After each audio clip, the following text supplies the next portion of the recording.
welcome back to part 5 of the September reset, which is week 2. I'm really pleased actually with how it's worked doing Monday through Thursday. For me personally, it's worked really well, but also now I've got people that have sort of checked in after the first week back at school and stuff, and they've checked in over the weekend, and more people going, oh, I wish I'd known it was on. And I was like, well, you haven't missed a huge amount because you can do them still, and you can do them in different orders. And it's all okay. So I feel like this clever plan of mine, as opposed to last year we did 8 nights in a row, that was a bit intense because of course that included like the weekend and I can't remember. But I remember it was too much to do in one chunk as lives for people. It was always fine when I do it like on my own. So if you want to do 8 nights in a row with the recordings, then I think that's possible. But I think when trying to get people together and stuff, it's so easy. But tonight we are going to be talking about household basics routine. So as I said before, the other videos are now up in the members area. There is a PDF that goes with part 2 that is in the download section as well. You don't have to use it, but it just makes life a bit easier to follow along. If you've got it or want to print it off and use it, that's what it's there for. Make the most of it. And we have done so far checking in with our to-do list, so long-term and short-term to-do lists, how we run them, is it working, does our system work, or what else do we need to do to make our system work. Then we did our start, stop and stretch habits, so looking at which habits we wanted to stop, which ones to stretch, and how we can support adding those types of things into our lives, like adding those new changes and things in. Then we were morning routines, Thursday last week, so number 4 was evening routines, a little bit of crossover with them, similar, so they sort of reflect each other, and you need to connect the two together. And we were talking about how it's very hard to finalize one until you finalize the other, but also very hard to finalize either until you sort of got them properly both written down and you can gauge them together. But I was doing morning first, then do evening, and then assess across both. And today we have a review and set up household basics routine. We got financial, setting up our sort of financial, household financial sort of things. So tomorrow we are then, seems like it's flying by, seasonal switch up. I've changed the name. It used to be called seasonal declutter, but it's decluttering and switching things up because it's not necessarily getting them out of your house. I've decided I'm going to call that one seasonal switch up instead. And then Thursday we are looking at our yearly goals check-in.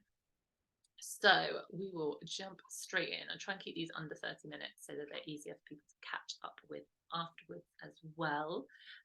So I will talk through it faster than you can do it.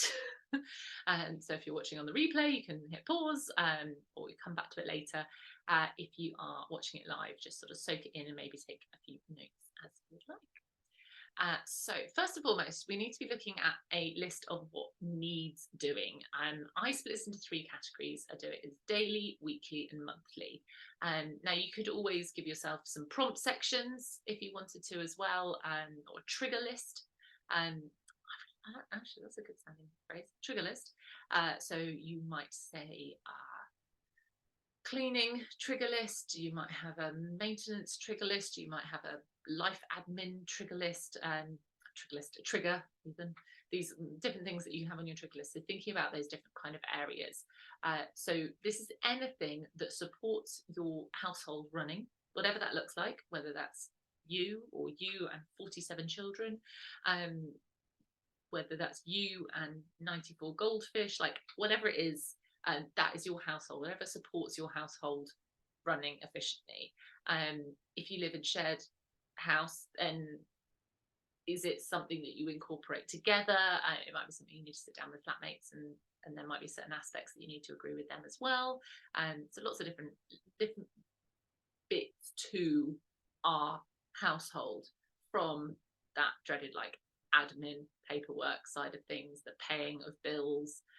Although we'll talk about the actual money bit of it today, scheduling in when you're going to deal with that would be talk about the money tomorrow.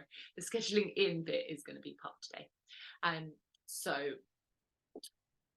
cleaning, laundry, food shopping, food prep, if you need to do any prep, or you're trying to make meal times a little bit easier and things, all those kind of bits and pieces. Maybe you need a slot for mending clothes if your kids go through lots of clothes, and you're part of the mend and make do gang. Whoop, whoop. Then maybe you need to schedule that in. Anything that keeps the household going.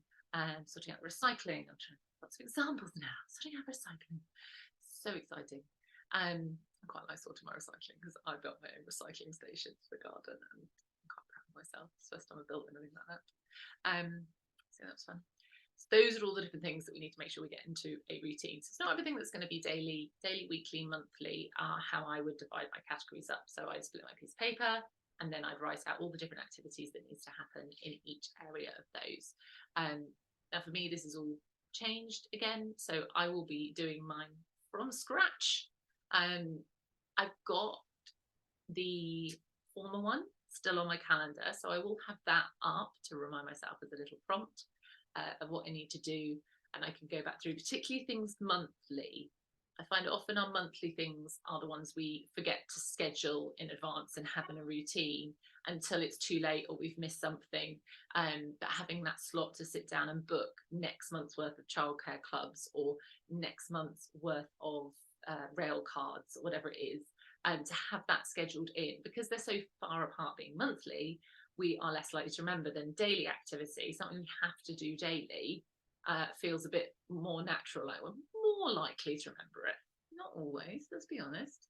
I still forget to brush my teeth sometimes, but we're more likely to remember the daily ones. So those are really, really important for making sure we're staying ahead of things, and particularly a lot of bills are monthly. So it's nice to stay on top of those and when you're going to do those. But this is about jotting down and making sure you've got all those tasks down. And in the same way as I do with lots of stuff, I would keep that list out somewhere where you can add to it over the next few days. Obviously you can, something comes up and you're like, oh, I should do this once a month. This would have been a lot easier if I did 5 minutes every week. You can always add to it later, but having it out for these sort of next couple of days, next week or whatever, so that you can add to things as they come to you, is also quite a beneficial one too. Then you want to be taking a note next to each one.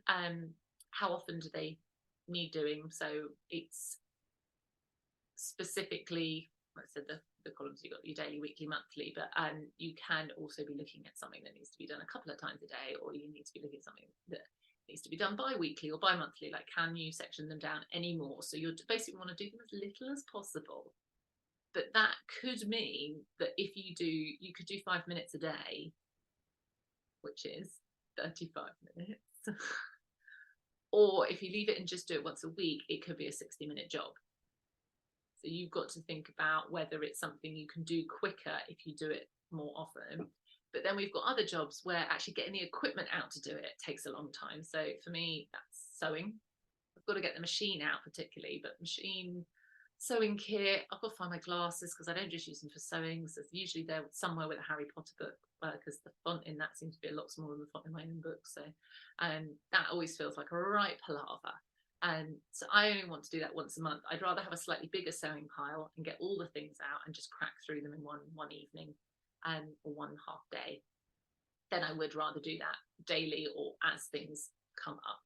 Even though in this house they give me a sewing repair to do, I'm not going to get it back instantly unless they specify it's really urgent, because it goes into the pile. We'll do it when there's enough of a pile to warrant getting things out, which is monthly, but I have scheduled them a monthly thing. I've lost my place. This is why I have notes, because otherwise, you know me, we'd go off on lots of tangents.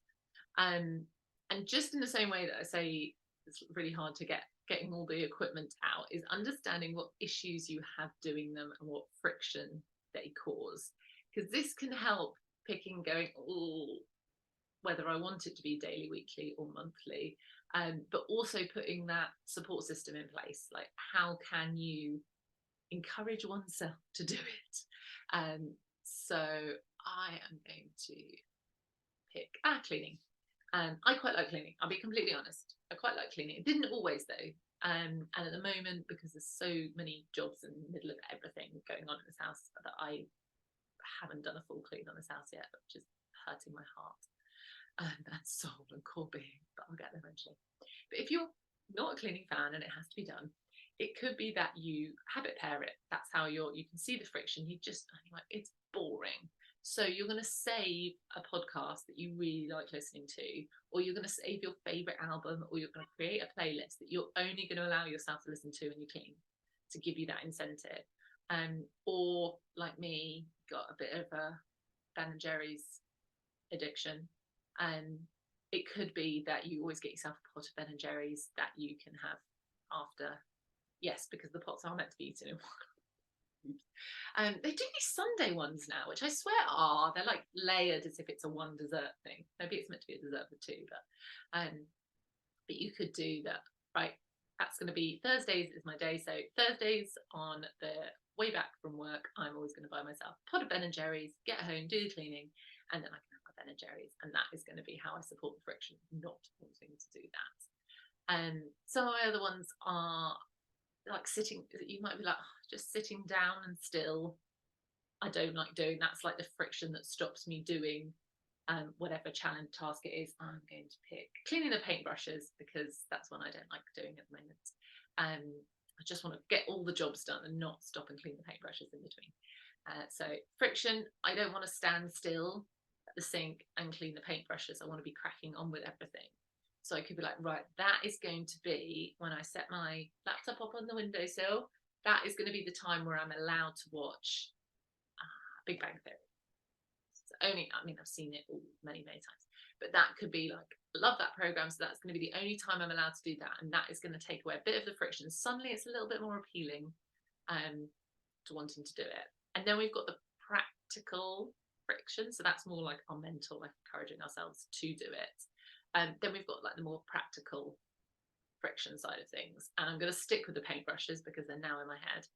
So at the moment, our utility room is chaos. Slowly getting there, but it's still chaos. That is definitely friction for me cleaning the paintbrushes, because there's usually something in the sink that's not meant to be there. Usually something that's not meant to be near water.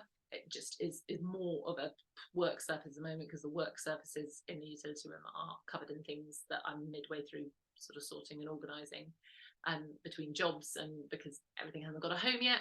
Of course, you know what happens. You finish doing a project and you haven't got anywhere to put it yet, so that causes issues.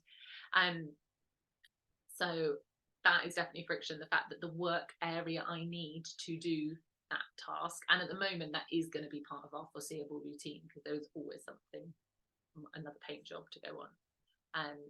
That's definitely, for at least the last 3 months, I think painting, some sort of household painting, inside or outside, will be part of our routine. And so making sure that that workspace is suitable. Say you are an artiste, and part of your household routine is making sure all your drawing pencils are sharpened. Having a sharpener that works, or not, as the case may be, could be causing you friction. Laundry. Laundry is another really common one that causes friction, because you've got all these different pots. So if you use powder or tablets and stuff, they have to be in a sealed pot so they don't get damp and then they get ruined. Liquids have screw lids on. It's the drawer, maybe the drawer keeps getting stuck, and so it all feels like a big palaver. Maybe you've got snags in your laundry baskets, this stuff always catches. Maybe you're never sure where the laundry is because you haven't got a laundry system. Those things could also be causing you friction that stop you even starting the task, because you're like, I know it's going to be a pain in the ass, I know I'm going to spill powder all over the floor because the lid's broken on the laundry detergent. And it's not just about finding a time to do these things, it's also thinking, like, how can I make them as time effective as possible? How can I make myself more likely to do it? Like, time efficiency is also how we can limit the procrastination on it. The more we're looking forward to it, if we're like, yay, watch that new episode, get that laundry folded, if we're looking forward to it, we're going to procrastinate it less, which also saves time. And so all those things factoring into making sure we've got a kick-ass household routine.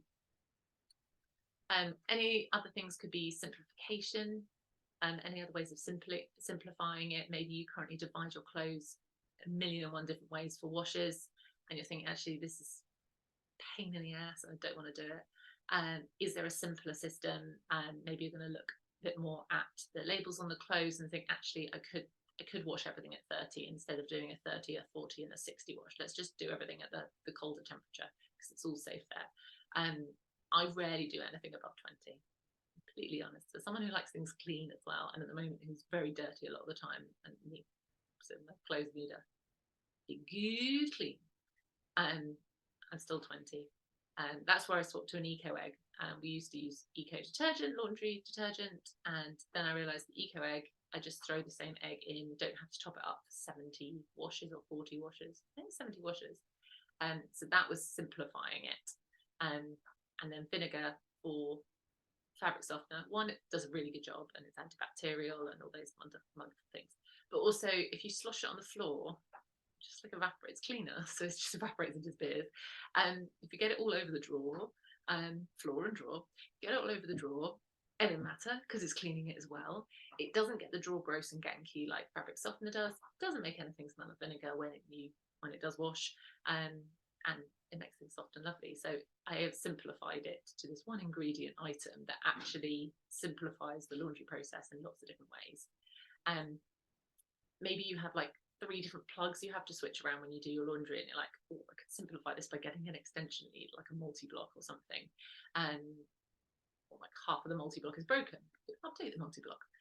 All these different things, ways to simplify it. Hoovering. So maybe you decide, oh, well, I'm going to hoover each day, but actually getting the hoover out is a wake. And you could get a little handheld. That would be a way of simplifying it. And you're like, actually, I'm going to do the big hoovering just once a month. I'll do the little handheld as a little daily thing to stay on top of it. And it's nice and easy, and I can hook it on the wall. And putting the hook up would be part of the simplification process. And not just a case of these are all the things I've got to do. This is how I currently do them, so I'm going to stick with that. It's considering each one and thinking, how can I make this simpler and easier, more appealing, and less costly of time.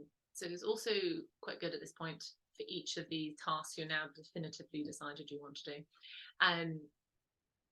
to look at what steps you need to do to complete any kind of simplification, because those sort of become little mini projects. And let's be realistic, we're not going to do 1,000 mini projects now. And depending on how often or before or whatever you've done a household routine, if you've never done one and you're like, every single task I do takes too long and I'm not inspired by it, and they've all got little jobs that need to do, and I need to look up this bit of equipment, I need to buy this, and I need to find a sharpener, and it's just like, you don't have to do it all at once. But have those little steps written down as part of this process, building your routine or resetting the routine. Put together a little list of steps that you need to do to simplify each one, and then it will suddenly feel a little less intimidating to take one and take one at a time. One step at a time. Losing my voice. Didn't have a drink for my dinner. That's the problem. Not an alcoholic one, unfortunately. Any drink.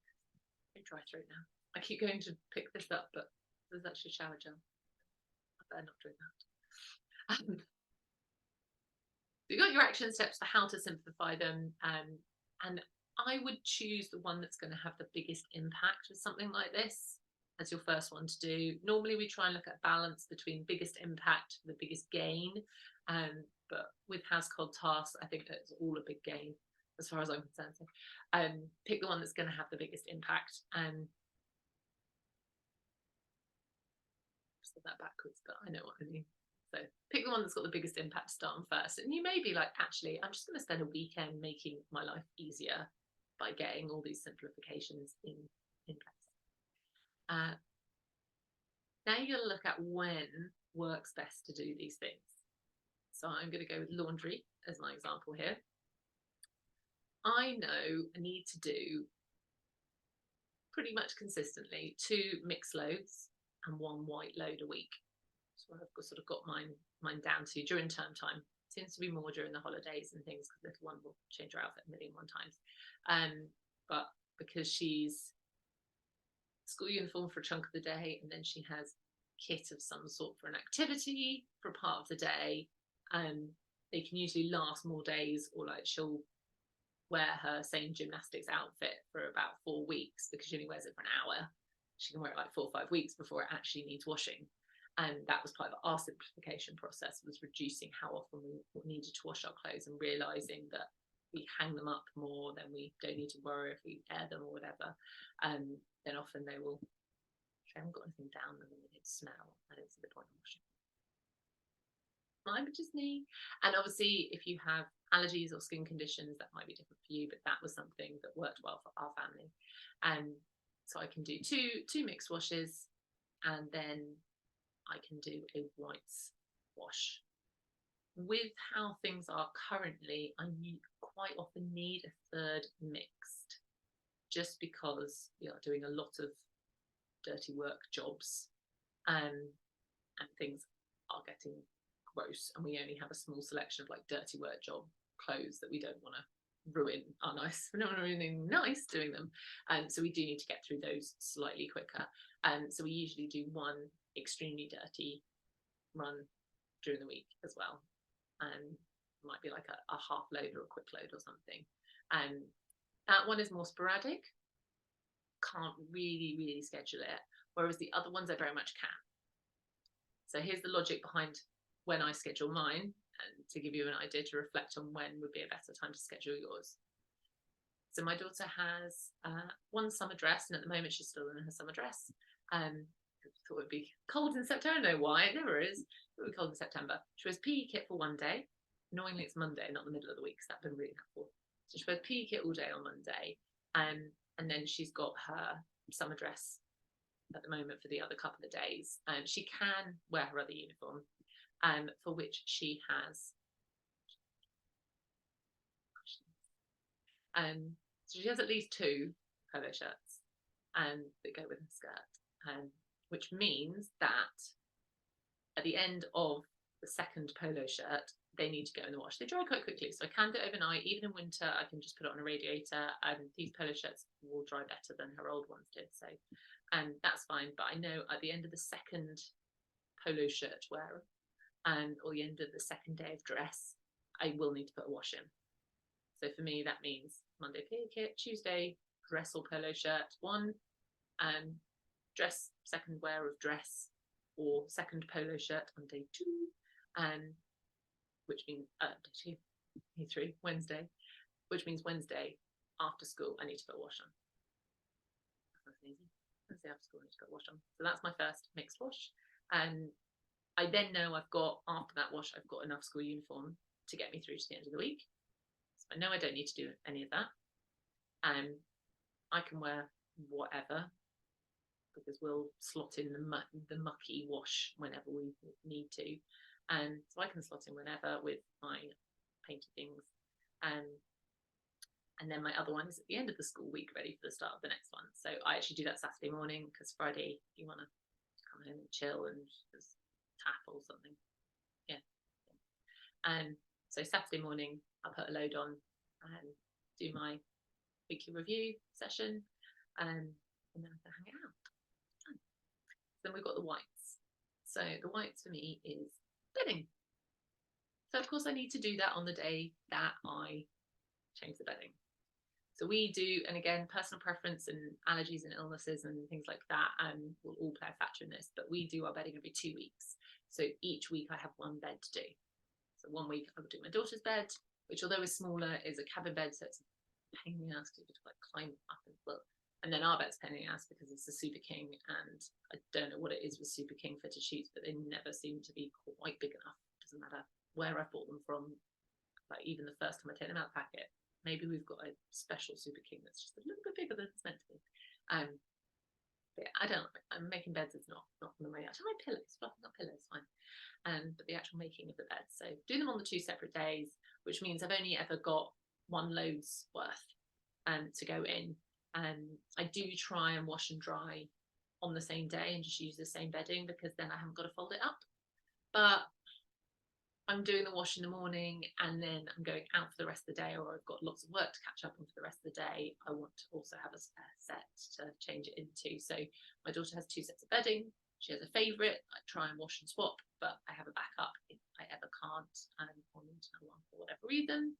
And again, same with me and my partner. We have 2 sets of bedding, but I have a preferred set that I try and wash and change over. But it means that I can time my whites wash day, even though there'll be other whites. It won't just be the bedding. There'll usually be pairs of socks or an odd shirt or something, or a t-shirt that's white too that will go in there, but they will wait until bedding day, because that's when my largest quantity of white fabric appears. And maybe you don't even care about splitting the whites down. It's kind of just like a habit I've got into, having that one divided wash. But I think also because I often dye a lot of my darker clothes, like this jumper, I dye every couple of years to redo the blue in it. I love it so much, and I wanted to keep going. That it's a little bit safer for me to take the white things out, because there's often something in there that's been dyed fairly recently. But again, personal preference, and like thinking about what works for you as to when you are going to schedule these items. When you're planning it out, it's quite helpful to do it on just like a piece of paper and things, and work out when goes where. But also have your calendar up, and then be able to put those things onto your calendar, so that they are like very visual when you are checking your calendar. Make sure you are careful with your settings, that you don't set like certain things to busy so that you can't also book other things. And this I'm reminded of because there was someone talking about, there was like it might have even been a meme, but it was like a meme of a true story of a guy saying, oh, how I found out my home calendar was also public at work, or my work calendar was public access, when my boss messaged and said Tuesday at 5 is the only time we can fit this meeting in, but you have Get Chicken, is there a time you could move that to? Something along those lines. I was like, yeah, you need to make sure that the settings are there, so that whether it's your boss that can see your calendar, or for me, like Calendly, Zoom, all those kind of things are interconnected with my calendar. So I don't want Zoom to not book a meeting, or someone to be able to not book a session with me because I'm doing my whitewashing. Because I'll find another time in that day, and I have a limited number of appointments I will take in one day. So it's not like the whole day can't fill up anyway. But if the one time that person can do is when I've written do white laundry, I don't want my calendar to go, no, she's busy. So I have it in, but I make sure I don't set it as a busy task, so that I can adjust it and things. Yeah, I know I'm missing out on like speaking to an actual person to do my white laundry. That's good. The other good thing about doing it on your calendar, especially if you are like me, a digital calendar, that you can automatically set the repeats. So you can go into the settings, and with Google Calendar it says does not repeat, and then you can go in and change. And you like, I'm on the second Tuesday of every month, so you have to put the first one in on the right day to get the correct prompts up. So if you put it in on the first Tuesday of the month, it will ask you, do you want to repeat it on the first Tuesday of the month? And do you want to repeat it on the 3rd of every month? So say the first Tuesday is the 3rd of every month. Do you want to repeat this weekly or daily or bi-weekly? And you can adjust and customize as well. So it could be that you want to repeat the task every Monday, Wednesday and Friday, and you can adjust it, put that in, and then it automatically will add it throughout. So you don't have to go through every single week and add it every week, or remember, even worse, try and remember what your tasks are each week.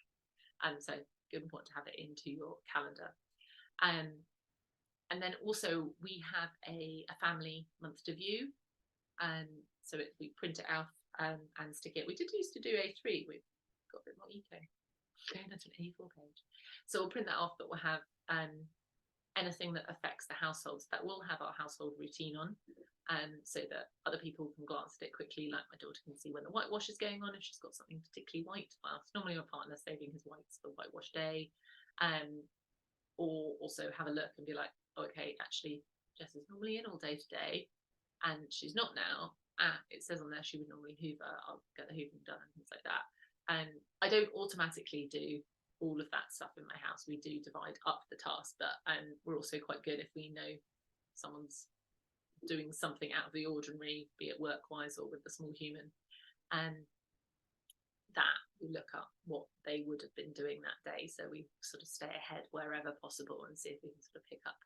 And people have, even if you just know your other half's had a bad day, you might think they're going to have had a really bad day, and the little one always has a bath on Sunday nights. I'm going to take over the bath, just crack on and get it done. But it's nice to have it up on there so you remember which tasks the other would be doing too. And obviously putting that up each month is part of your household routine. And then you could also send a copy to anyone involved is another one to consider. So we talked about at the beginning how you might have other people you need to confer with while you're building said routine. And it might be that they've gone just you write it out and I'll just do whatever it says, or maybe you are completely in control of those things and it's more on a need to know basis as opposed to they need to know because they've got to do things. But making sure everyone that knows either has a copy in advance, maybe they have access to your Google Calendar that has it on as well, and maybe your month to view sheet might be how you're going to do that, those last two sort of combined, instead of being like, oh, do the month to view sheet, now tell everyone, and be like, okay, everyone, every month to view sheet is going to go up. And one of the really common things that you hear with household routines is, oh, my week is always different, it always chops and changes. But most weeks you're going to need to buy food and do washing. Like, these are things that are going to happen. If they're already on your calendar, you're not going to forget to do them entirely. If they're then on your calendar and they're overlapping with something else, you can just like click and drag. That's why I like digital calendars. Click and drag to the other space, as opposed to scribbling it out and then trying to find another page or whatever and trying to move it in. Literally click and drag. It's very visual. It's going to help reduce the chances of forgetting these tasks. And will it really matter if I don't wash my bedding that 1 week and it goes for like an extra week? No, in that moment it might not. But then next week, something happens on that day that if I hadn't forgotten it the previous week, it would have been a lot more helpful. I've got a friend coming around and I'm like, oh, but I haven't done it for 2 weeks. Like, I'd rather have got it done the previous one, even if it meant moving it slightly. So think about what your future self would thank you for by getting these things done ahead of time. And don't forget that household routines also have prep work involved. So we said about food, and people will put in their routine when they're going to make dinner, but they forget about buying dinner or making the food plan if they like to change their food plan more regularly. Maybe it's just once a month. You're like, right, this is the food plan for the next 4 or 5 weeks, and then I'll change it at the end of the month. We tend to do ours for a lot longer than a month at a time, and then we adjust one meal at a time based on tastes have changed or bored, or if a product's no longer available or whatever. But it's not just cooking that meal. It's the food shop, it's the food prep. Maybe you've got to order the food ahead of time and get it delivered and booking a delivery slot. And we quite often like to buy in bigger quantities and then prep. So garlic, such a pain in the ass to peel and prep garlic. So we will peel loads of cloves, put them in a jar, put them in the freezer, and then you can get them out. You can grate them, you can mush them. They defrost super quick. So yeah, absolutely fine. And it might be that you go through a lot of peppers in a week. So maybe you're just going to buy and chop up all your peppers and put it in a Tupperware because you know they keep. And maybe you're going to do that, and part of your weekly routine would be having that extra hour to prep as much of the food as possible. So you're literally grabbing this container, and throwing it all together. Maybe you fully ask food prep, like a proper like Tupperware life. You used to live a Tupperware life. Tupperware life where you've prepped every single meal with all your snacks for like the week, or maybe you do that for your lunches and things. Having that in on your routine, so it's not suddenly on a Sunday night you're going, I've got no food for the week. But I'm like ready to prep, and you're there till midnight on Sunday sorting out prep food. Like, have that prep time also in on your routine. Said a lot of things tonight, and I think I went over my time allocation just a little bit, but that's okay. And this recording will be up within the next 12 to 24 hours, and the other ones are now up, and that's how I do each of them. So roughly 12 to 24 hours after they happen, I will get them up for access. Like I said, they don't necessarily need to be done in order. Tomorrow we are looking at financial expenses and budget and that horrible kind of stuff. I know from experience those things can snowball a lot in the holidays and in the summertime. I mean, all those feel good vibes, and we want that new outfit, and we want to go and try that new restaurant, or there's more things, just more events going on, be it weddings and things. But yeah, finances can snowball. And this is a chance to get back to grips. It can be a little scary sometimes, that one, I think, like looking at what interest rates are on which credit cards, or which credit card should we pay first, all those kind of jam, those kind of bits and pieces, and particularly with bills constantly going up, making sure that you're staying on top of that. Particularly in the UK as we're going into winter, not yet. Still very nice and hot here, thank you very much. But we will be heading into winter. Of course, our bills will naturally go up because we'll be using more energy. So it's thinking about making sure we're budgeting from now a slightly higher amount where possible, so we're not having to massively jump up when we get into the winter months and things. If you've got any direct debits that are currently too high or too low, those sort of different bits and pieces, and also thinking about how we can sort of safely track that and stay a little bit more on top of our finances. There will be, fairly sure it's already up, the an Excel spreadsheet that is a sort of rough template of what I use for our family household finance tracking and things. So if you have nothing yet that you use, you can go and grab that. But I will also make sure tomorrow morning that is up. I'm pretty sure I put it in the membership something before, but I will do it tomorrow morning if it's not there. Don't you worry, but it's just like an Excel in Excel and Google Drive sheet on there. Right, I've got to go and sort out a loft. So much fun. Have an amazing evening, and thanks so much for being here. Oh yes, we'll catch up and watch the recording. Yeah, no worries. And pop any questions that you've got, even if you're watching on replay. If you've got any questions that pop up, just give me a shout, and I will see you soon. Ta-ta for now.